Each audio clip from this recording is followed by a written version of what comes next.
আসসালামু আলাইকুম ওয়া রাহমাতুল্লাহি ওয়া বারাকাতুহু। কেমন আছেন সবাই? আশা করছি ভালো আছেন, সুস্থ আছেন। আজকে আমরা কথা বলবো 2 পিন এবং 3 পিনের ক্যাপাসিটর নিয়ে। এখানে 2টা ক্যাপাসিটর রাখা আছে।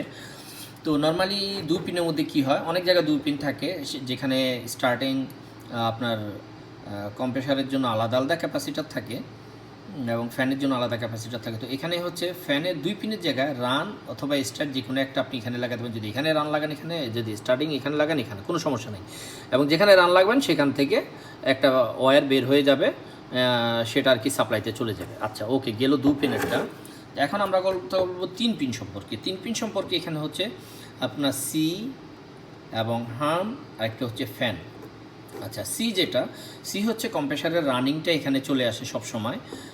কম্প্রেসারের রানিংটা সি এর মধ্যে আসবে, আপনার সি যে দেখতে পাচ্ছেন, এবং কম্প্রেসারের স্ট্যান্ডিংটা আসবে হার্মের মধ্যে।